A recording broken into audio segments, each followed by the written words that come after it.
Pattambi central orchard 1962 ഏറ്റെടുത്ത്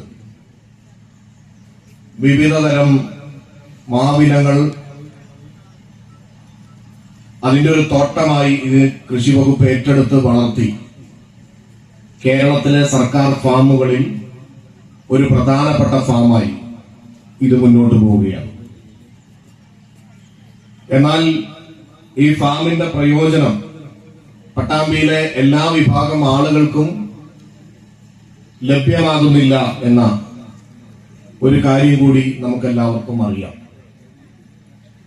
മാത്രമല്ല, ഈ ഫാമിൽ വരുന്ന മാറ്റങ്ങൾ ജനങ്ങൾ അറിയുകയും ഈ ഫാമിൽ ഉൽപ്പന്നങ്ങൾ ഉണ്ടാക്കുന്നത് മാത്രമല്ല, അല്ലെങ്കിൽ ഇവിടുന്ന് ലഭ്യമാകുന്ന ഉൽപ്പന്നങ്ങൾ മാത്രമല്ല, ആളുകൾക്ക് കൃഷി ചെയ്യാനും അതോടൊപ്പം തന്നെ കൃഷിക്ക് സഹായകരമായ സംവിധാനങ്ങളും ഒക്കെ ഈ ഫാം വഴി നമുക്ക് ഉപയോഗിക്കാൻ കഴിയും എന്ന ഏറ്റവും പ്രധാനപ്പെട്ട ആ ലക്ഷ്യത്തോടു കൂടിയാണ് പട്ടാമ്പി സെൻട്രൽ ഓർച്ചാർഡ് സമഗ്ര നവീകരണത്തിന് വേണ്ടി നമ്മൾ മുന്നോട്ട് പോയത്.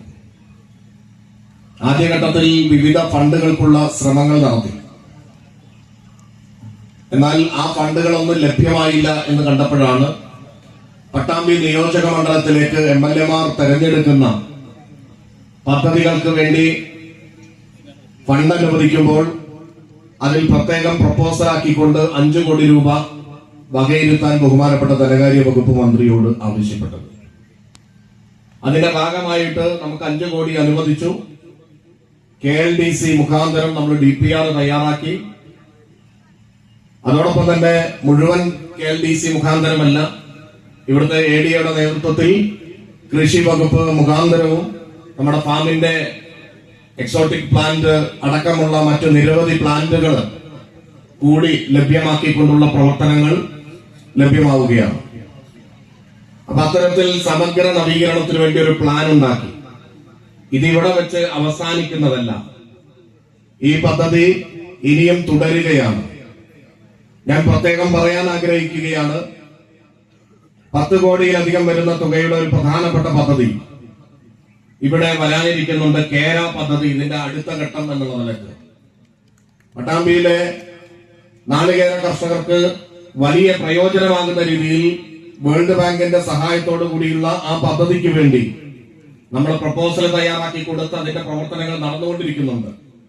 അത് നമുക്ക് പൂർണ്ണമായി പാസ്സായി കിട്ടിക്കഴിഞ്ഞാൽ നാളികേരത്തിന്റെ ഏറ്റവും മികച്ചൊരു കൃഷി മാത്രമല്ല, ഏറ്റവും മികച്ച പ്രോസസിംഗ് യൂണിറ്റ് മാത്രമല്ല, നിരവധി വാല്യൂ ആഡഡ് പ്രോഡക്റ്റുകൾ ഉണ്ടാക്കാൻ നാളികേര കർഷകർക്ക് ഏറ്റവും പ്രയോജനം ചെയ്യുന്ന രീതിയിലുള്ള ഒരു വലിയ സംവിധാനമായിട്ട് അത് മാറും.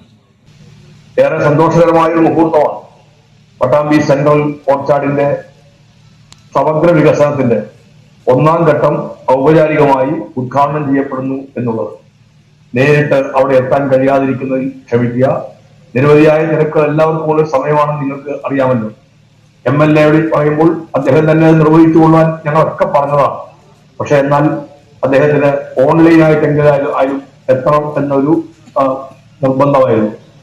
ശ്രീ മുഹമ്മദ് മുഹസിന്റെ നിർബന്ധത്തിൽ ഞങ്ങളെല്ലാം വഴങ്ങും. കാരണം ഒരു മണ്ഡലത്തിന്റെ വികസനത്തിന്റെ കാര്യത്തിൽ ഇങ്ങനെ ഫലപ്രദമായി ഇടപെടുന്ന ആളുകൾ വളരെ കുറവാണ്. മുഹസിൻ കഴിഞ്ഞ 10 വർഷക്കാലമായി വളരെ നന്നായി സ്വന്തം മണ്ഡലത്തെ പരിചരിച്ച ഒരാളാണ്. അതുകൊണ്ട് തന്നെ മുഹസിൻ അങ്ങനെ പറയുമ്പോൾ ഇത്തരത്തിലെങ്കിലും ഈ പരിപാടിയിൽ പങ്കാളിയാവണമെന്ന് ഞാനും തീരുമാനിക്കുകയായിരുന്നു. ഔപചാരികമായ ഉദ്ഘാടനം ഇത്തരത്തിൽ നടത്തുമെങ്കിലും അവിടെ മറ്റു കാര്യങ്ങളെല്ലാം അതിന്റെ ഉദ്ഘാടനം ശ്രീ മുഹസിൻ തന്നെ നടത്തും. നിറഞ്ഞ സന്തോഷത്തോടു കൂടി ഇതിന്റെ ഔപചാരികമായ ഉദ്ഘാടന കർമ്മം നിർവഹിക്കുന്നതായി അറിയിക്കട്ടെ. വികസന പ്രവർത്തനം എന്നതിന് അടിസ്ഥാന സൗകര്യങ്ങൾ വികസിപ്പിക്കുന്നതിന് മാത്രമല്ല, നിരവധിയായ അടിസ്ഥാന സൗകര്യ വികസനത്തിന്റെ പദ്ധതികൾ പട്ടാമ്പിയിൽ നടന്നതിന്റെ ഒരു ചിത്രം ഞാൻ മനസ്സിലാക്കിയിട്ടുണ്ട്. ഞാൻ അതിന്റെ ഒരു രേഖയും കാണുകയുണ്ടായി.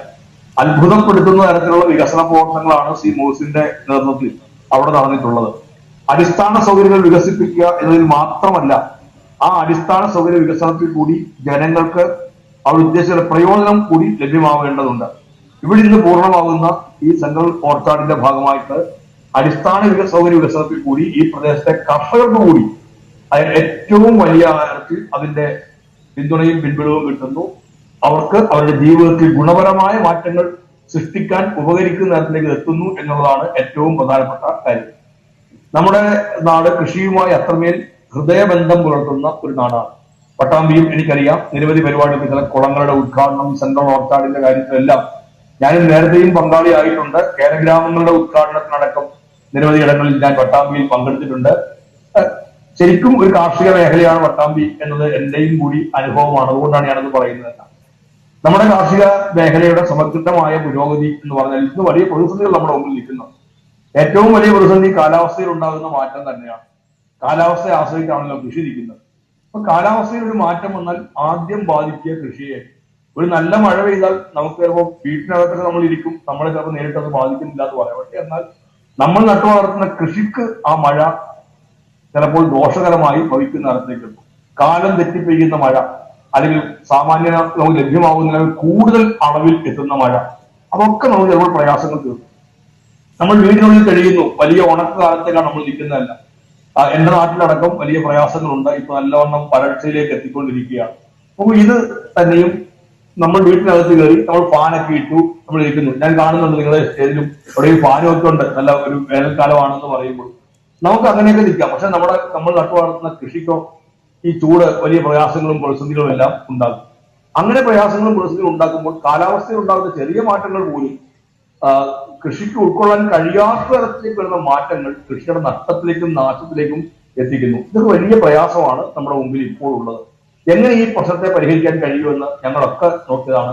ഏത് പ്രശ്നത്തിന്റെയും പരിഹാരത്തിന് പണം അനിവാര്യമായ കാര്യമാണ്. കാലാവസ്ഥയുമായി ബന്ധപ്പെട്ടുണ്ടാകുന്ന പ്രശ്നങ്ങൾ കാലാവസ്ഥയുടെ പ്രതിരോധം മാത്രമല്ല, പുതിയ വിത്തിനങ്ങൾ അപ്പോൾ തന്നിരിക്കും. വളരെ വേഗത്തിൽ നമുക്ക് വിളവെടുക്കേണ്ടി വരും. വിളവെടുത്താൽ പെട്ടെന്ന് തന്നെ വിൽപ്പന നടക്കണം. ആ സമയത്ത് നമ്മൾ ഉള്ളിൽ എടുക്കുന്ന വിളകൾക്ക് നല്ല വില കിട്ടണം. മൂല്യവർദ്ധിത ഉൽപ്പന്നങ്ങളാക്കി കർഷകന്റെ വരുമാനത്തിൽ വർധന ഉണ്ടാവണം. ഇങ്ങനെയെല്ലാമാണ് കാലാവസ്ഥയുടെ ഈ പ്രശ്നം നിൽക്കുന്നിടത്ത് നമ്മൾ ഇടപെടേണ്ടത്. അല്ലാതെ നമുക്ക് മഴ ഉണ്ടാവാതിരിക്കാൻ നമുക്ക് പ്രവർത്തിക്കാൻ ഒക്കില്ല. നമുക്ക് ചൂട് കൂടുമ്പോൾ നമുക്ക് തീർച്ചയായിട്ടും കാർബൺ ഡൈ ഓക്സൈഡിന്റെ വർധനം അടക്കമുള്ളവയിൽ നമുക്ക് ഇടപെടാൻ പറ്റും. കാർബൺ ന്യൂട്രാലിറ്റി, ഞാനതിൽ വിശദാംശങ്ങളിലേക്ക് അത്തരം സാങ്കേതികതയിലേക്ക് ഞാൻ കടക്കുന്നത്. അത് ദീർഘകാലമായി നമ്മൾ ഏറ്റെടുത്ത് നടപ്പിലാക്കേണ്ട കാര്യമാണ്. ഒറ്റയടിക്ക് നമുക്ക് ഇടപെട്ട് നമുക്കത് പരിഹരിക്കാൻ പറ്റുന്നതല്ല. അപ്പൊ ഇങ്ങനെയുള്ള അവസരത്തിൽ നമുക്ക് എങ്ങനെയാണ് കർഷകർക്ക് സഹായകമാവുക, വളരെ വേഗത്തിൽ ലഭ്യമാകുന്ന അല്ലെങ്കിൽ വിളവെടുക്കാൻ പറ്റുന്ന വിത്തിനങ്ങൾ വികസിപ്പിക്കേണ്ടതുണ്ട്. നമ്മൾ കർഷകരുടെ ഉൽപ്പന്നം കിട്ടിയാൽ സൂക്ഷിച്ചു വെക്കാൻ പറ്റുന്ന സംവിധാനം ഉണ്ടാവേണ്ടതുണ്ട്. സംസ്കരിച്ച് വെക്കാൻ പറ്റുന്നുണ്ടാവേണ്ടത്. ഇതൊക്കെ ഈ കാലത്ത് നമുക്ക് നടപ്പിലാക്കേണ്ടതാണ്. എല്ലാത്തിനും പൈസയായിരുന്നു വലിയ പ്രതിസന്ധിയും പ്രയാസവും. പണം ലഭ്യമാവാൻ വേണ്ടി നോക്കി സംസ്ഥാന സർക്കാരിന് എല്ലാത്തിനും പൈസ മുടക്കാൻ പ്രയാസമാണ്. കിഫ്ബി ഇപ്പോൾ തന്നെ ഏതാണ്ട് 1,10,000 കോടിയോളം രൂപ വിനിയോഗിച്ചു കഴിഞ്ഞു കേരളത്തിന്റെ വികസനത്തിന്റെ കാര്യങ്ങൾക്ക് വേണ്ടിയിട്ട്. ഞങ്ങൾ കിഫ്ബിയോട് നോക്കി. കിഫ്ബിയുടെ ചിലപ്പോൾ സാമ്പത്തികമായി നമ്മളെ സഹായിക്കാൻ പറ്റാത്ത അവസ്ഥ ഉണ്ടായി.